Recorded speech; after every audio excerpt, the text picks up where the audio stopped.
유태인은 아니었지만 유태인을 도왔던 일 때문에 자기뿐만 아니라 3대에 걸쳐서 6명의 가족이 유대인 독일의 수용소에서 감옥을 살았던 사람이 있습니다.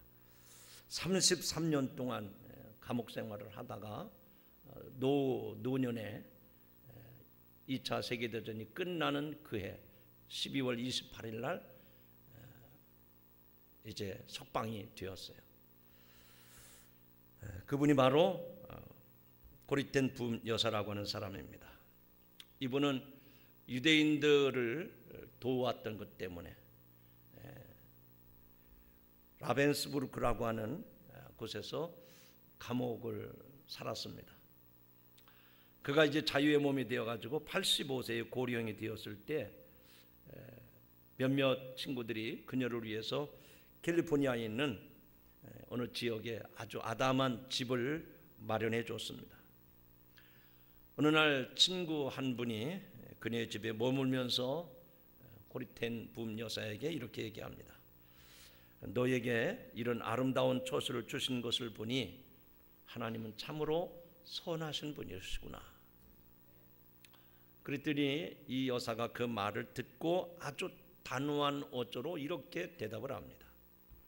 내가 저 독일의 라벤스부르크 감옥에 있었을 때에도 역시 하나님은 선하신 분이셨어. 아멘. 우리가 편안한 집에 살고 있다고 해서 하나님이 선하신 분이 아닙니다. 내가 감옥에 있을 때에도, 내가 병들었을 때에도, 내가 힘든 일을 만나고 어려운 일을 당해도 하나님은 우리를 선하시게 인도하심을 믿으시기 바랍니다. 지난주 주일 말씀 출애굽기 6장 28절부터 30절 말씀을 가지고 약한 게 강한 것이다, 그런 말씀을 드렸습니다. 세상에는 강한 것들이 다 주인 노릇을 합니다. 그리고 모든 사람들이 다 강해지기 위해서 무던히 애를 쓰고 수고를 합니다. 남자를 정복하는 것이, 세상을 정복하는 것이 남자라고 하지만 그 남자를 정복하는 것은 여성입니다. 출애굽기에 보면 모세는 7번이나 자신의 연약함을 핑계대면서 하나님께 불순종을 합니다. 그래서 모세는 무슨 일만 생기면 하나님 나 못합니다. 내가 말주변이 없어서 바로가 누구 이거 한데 내가 가서 그런 말을 하겠습니까? 끄떡하면 모세는 못한다는 거예요. 고린도전서 4장 20절에 사도 바울이 고린도 교회 성도들에게 전한 말씀 가운데 이런 말씀이 나옵니다. 하나님의 나라는 말에 있지 아니하고 오직 하나님의 능력에 있음이라. 할렐루야. 사람들마다 이런 모습이 있어요. 난 돈이 없어서 못하겠다. 난 지식이 짧아서 못하겠다. 또 나는 말재주도 없고 리더십도 없고 경험도 부족하고 더더군다나 나도 모세처럼 나이가 80인데 이 나이에 무슨 일을 하겠느냐고 그렇게 얘기를 합니다. 그러나 분명한 것은 하나님이 여러분의 지식과 상관없이, 여러분의 건강과 상관없이, 여러분의 경험과는 상관없이 하나님은 믿음의 사람을 들어서 당신의 일을 이루어 가시는 줄로 믿습니다. 우리가 사도 바울을 보게 되면 사도 바울이 복음을 전하는 가운데 육신의 질병을 얻어가지고 고생을 많이 했습니다. 우리가 아는 것처럼 사도 바울은 다른 사람도 죽은 사람을 살려냈지 않습니까? 오늘 같은 이 시간에 사도 바울에게 와서 말씀을 듣다가 3층 다락에서 떨어졌어요. 그 떨어진 사람이 유두고라고 하는 사람이 목이 부러져 죽게 됐습니다. 근데 얼른 바울이 기도해서 살려냈죠. 그러니까 바울이 얼마나 기도에 능력 있는 사람이었습니까? 이렇게 능력 있는 기도의 사람이었는데 자신의 육신의 질병의 문제를 가지고 하나님 앞에 나가서 기도했다면 죽은 사람도 살렸는데 자기의 육신의 질병 정도는 아무것도 아니지 않겠어요? 근데 하나님이 응답해 주시지 않습니다. 3번씩 작정해서 기도했는데도 응답이 없어요. 고린도후서 12장 8절 9절에 그 말씀의 내용이 나오는데 이것이 내게서 떠나가게 하기 위하여, 그러니까 육신의 질병이 바울에게 있던 것, 그것이 내게서 떠나가게 하기 위하여 내가 3번 주께 간구하였더니 나에게 이르시기를 내 은혜가 내게 족하도다. 이는 내 능력이 약한 데서 온전하여 짐이니라 하신지라. 여러분, 오늘 세상 사람들이 다 한 길로 치우쳐서 힘 있는 사람, 강한 사람, 큰 거 다 좋아하더라도 우리 성도들은 하나님의 말씀을 통해서 약한데 강해진다고 하는 이 비밀을 깨닫고 약한 것을 숨기고 약한 것 때문에 변명하고 핑계대지 말고 약한 것 주님께 드리면 주님이 강하게 들어서 쓰시는 줄로 믿으시기 바랍니다. 오늘 읽은 본문의 말씀에 보니까 오늘 평신도 주일인데 우리 평신도들이 어떻게 하나님을 섬기고 살아야 될지, 오늘 이 평신도 주일에 하나님께서 우리들에게 주시는 말씀이 무엇인지를 살펴보기를 원합니다. 이 모세는 자신의 입이 둔하다고 고백하는 그 모세에게 하나님은 그의 형 아론을 대변인으로, 대언자로 세워주십니다. 하나님은 바로의 마음을 완악하게 하시고 애굽에 많은 이적을 행하신다고 또 말씀을 하십니다. 특별히 본문 1절에 보니 하나님이 모세에게 이렇게 말씀하십니다. 한번 같이 따라하겠습니다. 내가 너를 바로에게 신같이 되게 하겠다. 하나님이 주저하고 이렇게 저렇게 자기 능력이 없다고 말을 못한다고 그렇게 주저하고 있는 이 모세에게, 모세야 너 걱정하지 말아라. 내가 너를 저 바로에게 보낼 터인데 그 바로에게 있어서 너는 신같이 되게 하겠다. 할렐루야. 하나님이 하시겠다고 하면 하는 겁니다. 아멘입니까? 모세가 아무리 실력이 없고 언변이 약하고 아무리 말재주가 없다 하더라도 하나님이 바로의 눈에 모세를 볼 때 신같은 존재로 보이게 하시겠다는 거예요. 그러므로 우리가 약하다고 못한다고 핑계하면 안 됩니다. 약한 우리를 하나님은 강하게 쓰시기를 원하시는 줄로 믿으시기 바랍니다. 하나님이 모세를 바로에게 대단한 존재로 만들어 주겠다고 말씀하십니다. 바로가 너에게 무릎을 꿇을 것이라고, 너는 바로 앞에서 기가 죽은 패배자가 아니라 네가 승리자가 될 것이라고 말씀을 합니다. 그런데 현실은, 지금 이 현실은 어떻습니까? 바로 앞에 모세가 그런 신적인 존재로 전능자의 모습으로 나타나는 게 아니라 모세는 기가 죽어 있고요, 그 앞에 버팅기고 서 있는 바로가 신적인 존재로 보이는 거예요. 모세의 눈에는 바로가 하나님처럼 신적인 존재로 보이는 거예요. 사실입니다. 애굽에서는 바로가 신적인 존재, 그의 가문에서 신적인 존재를 추앙을 합니다. 또 애굽에서는 그를 신의 아들로 이름을 부르고 있습니다. 분명하게 말합니다. 하나님 없이 살아가는 현대인들은 모두가 자기를 신격화시키고 있어요. 돈만 있으면 안 되는 게 없습니다. 권력만 있으면 날아가는 새도 떨어뜨리는 시대가 우리 시대가 아닙니까? 온 세상 가치관에 붙잡혀 살면 이럴 수밖에 없다는 얘기죠. 이런 것에 비해서 모세의 상태는 어떻습니까? 완전히 기가 죽고 주눅이 들고 패배감에 빠져 있습니다. 열등감에 충만해져 있습니다. 무기력합니다. 아무리 봐도 제정신이 아닌 것 같아요. 정신 나간 사람, 실성한 사람 같이 보입니다. 이미 한 번 실패한 경험이 있기 때문에 백성들을 보내달라고 요구했다가 얼마나 큰 코를 다쳤습니까? 백성들이 더 큰 고역을 당하고 모든 화살이 자기에게 다 돌아옵니다. 그러니까 점점 더 어려워지니까 이 모세가 자신감이 없는 거예요. 내가 또 바로에게 가서 무슨 말을 하랴? 바로에게 말 안 들 그 후환이 두려워서 모세는 자신감을 잃어버립니다. 완전히 약해져 있는 모습입니다. 앞서 말씀을 드린 것처럼 6장 28절부터 30절에 보면 그 당시에 모세의 마음이 나오는데, 거기에 보면 하나님이 갑자기 지금 출애굽에 대한 사건 이야기를 쭉 하다가 갑자기 하나님이 이 출애굽기 6장 하반절에 보면 모세와 아론에 대한 족보 이야기를 딱 꺼냅니다.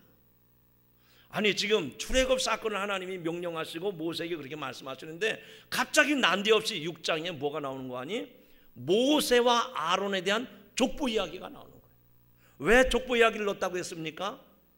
하나님께서 아론과 모세를 이 시대의 출애굽의 지도자로 하나님이 쓰시기 위해서 이런 조상, 이런 가문 가운데에서 너를 하나님이 세우셨다는 거예요.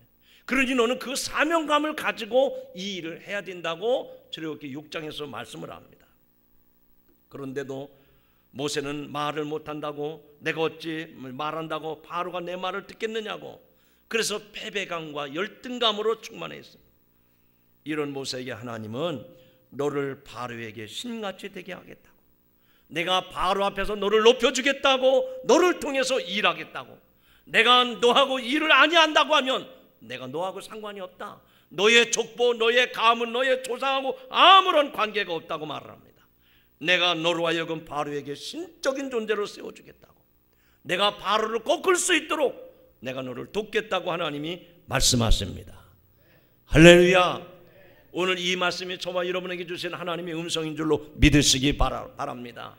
모세야, 모세야, 바로에게 주눅들지 말아라, 바로에게 그렇게 무기력하지 말아라. 오늘 하나님께서 저와 여러분에게 말씀하십니다. 김 목사야, 힘내라, 주눅들지 말아라, 염려하지 말아라, 걱정하지 말아라. 아무개 장로야, 아무개 권사야, 아무개 성도야, 너희가 세상에서 힘들다고, 지식이 짧다고, 경험이 없다고, 나이가 많다고 주눅들지 말라. 내가 너를 세상 사람들 앞에서 신적인 존재로 만들어 주겠다고 하나님이 우리에게 약속하시는 줄로 믿으시기 바랍니다. 아무리 바로가 강팍하게 나와도 나는 너를 통해서 저 바로를 다스리겠다고 말씀하십니다. 오늘 이 아침에 하나님이 우리에게 주신 이 말씀, 저와 여러분이 조용하게 평신도로서 드러내지 않냐고 신앙생활하지만, 그러나 오늘 이 시대에 여러분의 가정에서, 여러분의 직장에서, 여러분이 살아가는 이 세상에서 여러분을 통해서 하나님이 일하고 싶어 하심을 말씀하시는 줄로 믿습니다. 여러분, 이 말씀을 이렇게 강력하게 모세에게 주시는 의도는 무엇일까요? 내가 너를 통해서 일하고 싶으니 너 못하겠다고 그런 말 하지 말고 순종하라는 겁니다. 순종만 하면 하나님이 바로 앞에서 너를 신적인 존재를 세워주겠다는 것이죠. 오늘 그 약속이 오늘 우리에게도 동일하게 임하는 줄로 믿으시기 바랍니다. 내가 연약할수록, 우리들은 약하나 예수 권세에 많도다. 내가 연약할수록 더욱 귀히 여기사, 내가 강한 것을 자랑하고 가능한 것을 뽐내고 있는 것을 자랑하고 드러내고 그것을 하나님이 쓰시는 게 아닙니다. 내가 연약한 것을 주님은 더 귀하게 여기신다고 말씀하십니다. 사랑하는 성도 여러분, 지식이 짧습니까? 여러분의 건강이 따라주지 않습니까? 또 여러분의 인생 경험이 부족합니까? 나이가 너무 많습니까? 나이가 너무 적습니까? 여러분의 직분이 아무것도 없습니까? 아무 상관이 없어요. 하나님 앞에서 내가 나의 약함을 드러내놓으면 하나님이 바로 앞에 나를 보내셔서 그 힘 있는 바로 앞에 저와 여러분을 신같은 존재로 세워주심을 믿으시기 바랍니다. 그래서 우리 하나님은 좋으신 하나님, 선하신 하나님이에요. 여러분이 믿는 하나님은 어떤 하나님입니까? 크게 합시다. 하나님은 선하십니다. 상한 갈 때도 걷지 아니하시며 꺼져가는 심지도 끄지 아니하시는 우리에게 긍휼과 사랑과 은혜와 축복을 베풀어 주시기에 부족함이 없으신 하나님이심을 믿으시기 바랍니다. 모세는 언변이 청하지 못했지만 그것 때문에 하나님의 일을 방해받지 않았습니다. 나이가 많다고 그것 때문에 방해받지 않았습니다. 고린도전서 1장 25절에 말씀합니다. 하나님의 어리석음이 사람보다 지혜롭고 하나님의 약하심이 사람보다 강하니라. 그러나 하나님께서 세상에 미련한 것들을 택하사 지혜 있는 자들을 부끄럽게 하시고 세상에 약한 것들을 택하사 강한 것들을 부끄럽게 하시며 하나님께서 세상에 전한 것들과 멸시받는 것들과 없는 것들을 택하사 있는 것들을 폐하시나니 이는 아무 육체도 하나님 앞에서 자랑하지 못하게 하려 하심이라. 할렐루야. 오늘 말씀에 자세히 보니까 그렇게 주저하고 자신 없어하는 두려움이 휩싸여 있는 이 모세에게 하나님의 해결책이 두 가지로 나옵니다. 여기 1절 하반절에 보니까 내 형 아론을 내 대언자가 되리니, 따라하시죠. 내 형 아론을 내 대언자가 되리니. 지금 모세는 한 번 실패한 경험이 있기 때문에 극도로 불안합니다. 아니, 바로에게 다시 찾아갔다가는 거기서 죽을지도 몰라요. 그런 긴장감, 그런 불안감, 자신감이 없는 겁니다. 무기력한 상태예요. 근데 하나님이 다시 가라고 말씀을 하십니다. 말을 못한다고 그랬잖아요. 근데 하나님이 네가 말 못해도 상관없다. 내가 내게 이른 말을 너는 네 형에게 전하라. 내 형 아론을 내가 대언자로 쓰겠다는 것입니다. 할렐루야. 모세는 부족합니다. 말 못하는 게 사실입니다. 그러나 부족하지만 하나님은 모세를 통해서 일하시고 그 모세가 전한 말을 아론을 통해서 바로가 모세를 쳐다볼 때, 야, 저 사람은 신적인 존재라구나, 이것을 말씀하시겠다고 하는 것입니다. 사랑하는 성도 여러분, 우리 하나님은 우리가 부족하지만, 우리가 연약하지만 부족한 대로 쓰시기를 원하시는 줄로 믿습니다. 우리가 연약하면 연약한 대로 쓰시기를 원하시는 줄로 믿습니다. 내가 부족하고 내가 연약하지만 나를 쓰시는 저분은 절대로 연약한 분이 아니세요. 절대로 부족한 분이 아니심을 믿으시기 바랍니다. 내가 부족한 것 드리면 주님께서 강하게 역사하시는 줄로 믿습니다. 베세다 광야에서 소년이 드렸던 보리떡 5개, 물고기 2마리 주님의 손에 올려드렸지만 주님은 그거 가지고 5,000명이 먹고도 남도록 12광주리가 넘치도록 역사하신 줄로 믿습니다. 내가 믿는 하나님 그렇게 째째하고 시시한 하나님이 아닙니다. 그러므로 내가 능력이 없다고, 내가 말을 못한다고, 내가 나이가 많다고, 내가 지식이 짧다고 변명할 필요가 없어요. 내 있는 것 주님 앞에 겸손함으로 드리면 주님은 그거를 통해서 역사하시고 세상 만민들 앞에 하나님이 주되심을 보여주시는 줄 믿으시기 바랍니다. 왜 하나님이 모세를 직접 쓰시지 아니하고 아론을 통해서 대변자로 쓰게 하셨을까요? 혼자 못하면 둘이 하게 하시는 하나님이심을 믿으시기 바랍니다. 여러분, 사도 바울도 1차, 2차, 3차 전도 여행, 사도 바울을 통해서 복음이 로마로 번져가고 그것이 전 세계를 복음화시키지 않았습니까? 근데 사도 바울 혼자 한 게 아니에요. 바울 옆에는 항상 바나바와 실라와 같은 동역자들이 항상 따라다녔습니다. 모세도 하나님 앞에 기도할 때 얼마나 아론과 훌이 기도했습니까? 우리는 주님의 일을 혼자 하는 게 아닙니다. 반드시 연약한 사람들이 합력하여 소원을 이루게 하시는 줄로 믿습니다. 시편 133편에 말씀합니다. 형제가 연합하여 동거함이 어찌 그리 선하고 아름다운고. 할렐루야. 우리는 서로 돕는 지체가 되어야 됩니다. 서로 한 몸을 이루는 지체가 되어야 될 줄로 믿습니다. 여러분, 주님께서 우리에게 가르쳐 주신 말씀이 뭡니까? 이 교회의 머리는 예수 그리스도라고 그랬어요. 바꿔 말하면 우리는 머리 되신 예수 그리스도 안에 각 지체가, 손가락이 되고 발가락이 되고 다 지체, 눈, 코, 입. 그러나 주님은 이 교회의 머리라고 했습니다. 바꿔 말하면 머리에서 명령 하달이 될 때 손과 발이 움직이고 힘을 얻고 말을 하고 보고 듣고 냄새 맡고 느끼게 되는 건 아닙니까? 그게 머리에서 명령한 대로 움직이는 거예요. 여러분, 주님이 이 교회에서 우리에게 말씀하실 때 모든 지체가 한 몸같이 움직여지기를 주님의 이름으로 축원합니다. 축원합니다. 우리 시대는 점점 갈수록 이게 세속화되어 있어요. 점점 개인주의. 그래서 당신도 나 알 필요 없고 나도 당신 알려고 하지 않겠다. 이게 오늘 우리 시대에 병들어가는 모습의 한 요인입니다. 그러나 세상은 다 그렇게 한 가지로 치우쳐간다 할지라도 교회만큼은, 이 교회 공동체만큼은 하나님 아버지의 아들, 딸로서 한 가족으로 살아가야 될 줄로 믿습니다. 여러분, 연합할 때 대단한 힘을 발휘하게 됩니다. 모든 스포츠도 연합, 바꿔 말하면 팀워크가 잘 이루어질 때 강력한 우승팀이 되는 거예요. 저는 단순해서 그런지 모르지만 지금 프로야구가 계속 경기를 하고 있는데 매일같이 제가 관심 있게 봅니다. 어제도 학생 청년 예배 끝나고 나서 주택에 올라가 가지고 어떻게 됐나, 내가 응원하는 팀이 이겼나 봤더니, 아니 잘 나가다가 5대5에서 그냥 홈런, 그냥 3런 홈런 맞음으로 그냥 8대5로 뒤집혀졌어요.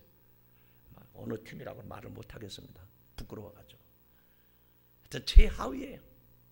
그래도 계속 응원하는 거예요. 그 왜 내가 응원하는 팀이 잘 못하는가 봤더니 이 팀워크가 잘 안 맞는 거예요. 여러분, 공을 던지는 투수하고 공을 받는 이 배터리가 호흡이 잘 맞아야 됩니다. 아무리 잘 던졌어도 공을 받는 포수가 다리 밑으로 놓친다든지 그러면 이거 점수가 나는 거예요. 또 수비 공격도 호흡이 척척척척 맞아야 됩니다. 축구 같은 경우는 뭐 말할 것도 없고, 우리가 2002년 한일 월드컵 때 4강에 올라간 신화가 뭡니까? 감독과 선수 그 스텝진까지 모든 사람이 팀워크가 맞았기 때문에 정말 기적이 일어난 것 아닙니까? 여러분, 영적인 원리도 마찬가지입니다. 우리가 신앙생활하면서 가정이든 교회든 직장이든 모든 일터들이, 모든 단체들이 팀워크가 잘 이루어질 때 강력한 파워를 일으키는 줄로 믿습니다. 여기 모세는 못한다는 겁니다. 더 이상 내가 갈 수 없다는 겁니다. 근데 하나님이 걱정하지 말아라. 네 형 내가 아론을 대변자로 세울 테니 가라. 하나님은 우리에게 부족한 것을 돕게 하시고 협력하게 해서 큰 일을 이루게 하시는 줄로 믿습니다. 저는 이 말씀을 여러분에게 드리면서 과연 오늘 이 말씀을 듣는 성도들은 누구와 호흡이 잘 맞아야 될까? 여러분 한번 속으로 생각해 보세요. 내가 신앙생활은 누구하고 호흡이 잘 맞아야 될까? 몇 가지 대답이 있어요. 그래도 나하고 나이가 같아야지. 나이 또래. 그리고 장로님들은 장로님들끼리, 권사님들은 권사님들끼리, 또 집사님들은 집사님들끼리, 그 직분 또래들끼리 또 그렇게. 어떤 사람들은 고향이 또 같은 사람들끼리, 어떤 사람은 얼굴이 좀 받쳐주는 사람들끼리 모이지. 우리 교회는 뭐 그런 경우는 없지만 심한 경우는 그런 사람, 조금 좀 하나님이 특성 있게 만들었다 그러면은 좀 받쳐주는 사람들이 안 껴줍니다. 여러분, 우리가 신앙생활하면서 여러분들이 누구하고 호흡이 잘 맞아야 될까? 누구하고 연합이 잘 돼야 될까? 한 분 한 분 제가 물어보고 싶어요. 목사하고 호흡이 잘 맞아야 됩니다. 아멘. 조금 늦게 나오는데 그렇게 고민할 필요가 없어요. 이거는 대답이 바로 나와야 됩니다. 따라합시다. 성도는 목사하고 호흡이 잘 맞아야 한다. 왜냐하면 제가 여러분을 위해서, 또 여러분 저를 통해서 영적인 통로가 되기 때문에 목사하고 호흡이 잘 맞아요. 아무리 믿음이 출중하다 하더라도 목사하고 관계가 바르지 않으면 영적으로 질서가 세워질 수가 없습니다. 저를 위해서가 아니라 여러분 자신을 위해서 목사하고 좋은 관계를, 호흡을 잘 맺어가고 팀워크를 잘 세워가는 우리 성도들이 되기를 주님의 이름으로 축원합니다. 두 번째로 여기 2절의 말씀 보니까 이런 말씀이 나옵니다. 내게 명령한 바를 바로에게 말하여 이스라엘 자손을 그 땅에서 내보내게 할지니라. 내가 내게 명령한 바를 바로에게 말하여 내 백성 이스라엘 자손을 그 땅에서 내보내게 할지니라. 여러분, 이 말씀을 제가 다시 한번 읽을 테니 누가 일하신다는 것인지 생각해 보세요. 제가 또박또박 읽어보겠습니다. 내가 내게 명령한 바를 바로에게 말하여 이스라엘 자손을 그 땅에서, 애굽 땅에서 내보내게 할지니라. 결국 그 일을 누가 하신다는 겁니까? 할렐루야. 모세가 하는 것이 아닙니다. 아론이 하는 것이 아닙니다. 하나님이 그 일을 직접 하시겠다고 말씀하십니다. 할렐루야. 여러분, 우리들이 힘들고 어려운 문제 절망합니까? 낙심합니까? 좌절했습니까? 염려하지 마십시오. 선하신 하나님을 의지하고 나가면 때가 이름에 하나님이 그 일을 반드시 이루심을 믿으시기 바랍니다. 모세는 바로를 설득시킬 수 없다고 걱정하고 있습니다. 과연 모세가 말을 잘해서 그 바로가 말을 들을까? 아닙니다. 오히려 설득당할수록 바로는 더 강하게 반대할 것입니다.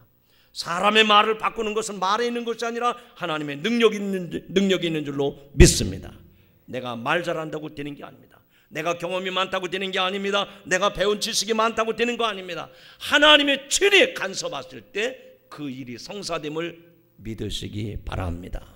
옆 사람을 쳐다보면서 축복합시다. 하나님이 하시면 됩니다. 다시 한번 쳐다보세요. 이 사람이 지금 어떤 일로 마음의 어려움을 겪고 있는지, 힘들어하고 있는지. 낙심이 있죠. 사람마다 문제점이 없는 사람이 없습니다. 다 있죠. 근데 여러분이 이 메시지 그대로 진심으로 전하셔야 됩니다. 다시 한번 옆 사람에게 손을 붙잡고 인사하시죠. 하나님이 하시면 됩니다. 예, 그래요. 모세가 말 잘한다고 되는 게 아닙니다. 오히려 설득하면 바로의 마음이 뒤집어져서 강력하게 반대할 거예요.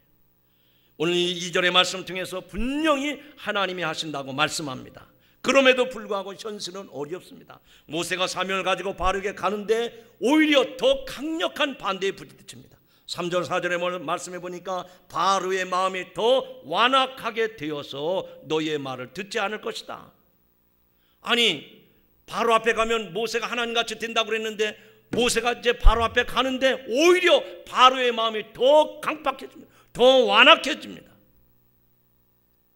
여러분, 이 모습처럼 여러분이 무슨 일을 하려고 하는데 뜻대로 안 된다고 속상해 하신 적 있습니까? 그것 때문에 좌절하거나 그것 때문에 낙심하거나 그것 때문에 모든 것을 포기한 적은 없습니까? 여러분, 속상해하지 마십시오. 실패한 것이라고 생각하지 마십시오. 절대로 하나님에 대해서 원망하지 마십시오. 오늘 말씀 가운데 5절에 말씀합니다. 내가 손을 애굽 위에 펴서 이스라엘 자손을 그 땅에서 인도해낼 때야 애굽 사람이 나를 여호와인 줄 알리라. 우리는 지금 당장 현실만 쳐다보고 안 됐다고 좌절하고 낙심하고 절망하기 쉽습니다. 그런데 오늘 5절의 말씀 보니까 내가 이스라엘 자손을 그 땅에서 인도해낼 때야 나를 여호와인 줄 알리라. 할렐루야. 하나님이 정해놓으신 때가 있다는 겁니다. 말주변이 없다고, 나이가 80이기 때문에 많아서 못한다고, 바로가 더 강팍해졌다고, 일이 더 악화되었다고 낙심할 게 아니라 어떻게 해야 됩니까? 내가 그들을 그 땅에서 인도해낼 때까지 낙심하지 말고, 선하신 하나님, 우리에게 긍휼을 베푸시는 하나님, 우리에게 오래 참고 기다리게 하시고 그래서 아름다운 결과를 보게 하시는 그 선하신 하나님을 늘 바라보고 앙모하는 여러분들이 되시기를 주의 이름으로 축원합니다. 왜 하나님을 바라봐야 될까요? 선하시기 때문에. 우리에게 악한 것으로 좋지 않은 것으로 결과를 주시는 하나님이 아니라 선하신 하나님이시기 때문에 때가 이름에 거두게 하시는 전능하신 하나님이심을 믿습니다. 그래서 오늘 말씀의 제목은 따라합시다. 하나님은 선하십니다. 하나님은 선하시기 때문에 반드시 좋은 것을 우리에게 갚아주실 줄로 믿습니다. 지금 눈에 보이는 것, 그것 때문에 낙심하고 절망하고 낙심하지 마시고 하나님의 좋은 것을 채워주심을 믿고 끝까지 하나님을 바라보고 나가는 성도 여러분들이 되시기를 주의 이름으로 축복합니다.